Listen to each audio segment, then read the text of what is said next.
ஈர்ப்பு விதி, law of attraction என்பது நேர்மறையான எண்ணங்கள் நேர்மறையான முடிவுகளையும், எதிர்மறையான எண்ணங்கள் எதிர்மறையான முடிவுகளையும் ஒருவரது வாழ்க்கையில் கொண்டு வரும் என்ற தத்துவத்தின் அடிப்படையிலான ஒரு கருத்தாகும்.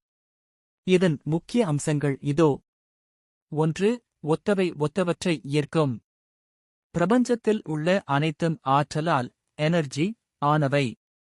நமது எண்ணங்களும் ஒரு வகையான ஆற்றலே. நாம் எதைப் பற்றி அதிகம் சிந்தித்து உணர்கிறோமோ அதே போன்ற அதிர்வுகளைக் கொண்ட நிகழ்வுகளையும் மனிதர்களையும் நம் வாழ்க்கையில் ஈர்க்கிறோம் என்பது இதன் அடிப்படை. 2. 3 முக்கிய நிலைகள்.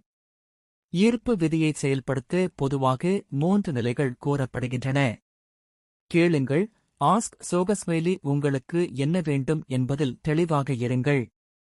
அதை ஒரு கோரிக்கையாக பிரபஞ்சத்திடம் முன்வையுங்கள். நம்புங்கள். பிலீவ். நீங்கள் கேட்டது உங்களுக்கு கிடைக்கும் அல்லது ஏற்கனவே கிடைத்துவிட்டது என்பதில் முழுமையான நம்பிக்கை வையுங்கள். பெற்றுக்கொள்ளுங்கள். ரிசீவ். அது கிடைத்தபோது ஏற்படும் மகிழ்ச்சியை இப்போதே உணருங்கள். அந்த நேர்மறை உணர்வு, வைப்ரேஷன், இலக்கை உங்களிடம் கொண்டு வரும். 3 முக்கிய தூண்கள். காட்சிப்படுத்துதல், விசுவலைசேஷன். சோகஸ்மைலி. உங்கள் இலக்கை அடைந்துவிட்டதாக மனக்கண்ணில் படம் பிடித்துப் பார்ப்பது.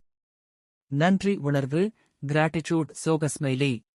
இப்போது உங்களிடம் இருப்பதற்கெல்லாம் நன்றி செலுத்துவது உங்கள் மனநிலையை உயர்த்தி இன்னும் பல நன்மைகளை ஈர்க்க உதவும். நேர்மறை உறுதிமொழிகள், அஃபர்மேஷன்ஸ்.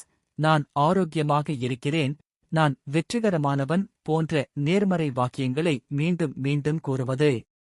குறிப்பு: ஈர்ப்பு விதி என்பது வெறும் கற்பனை மட்டுமல்ல, அது நமது ஆழ்மனதின் சப்கான்ஷியஸ் மைண்ட் சக்தியை தூண்டி நம் இலக்கை நோக்கி நம்மை செயல்பட வைக்கும் ஒரு கருவியாகும்.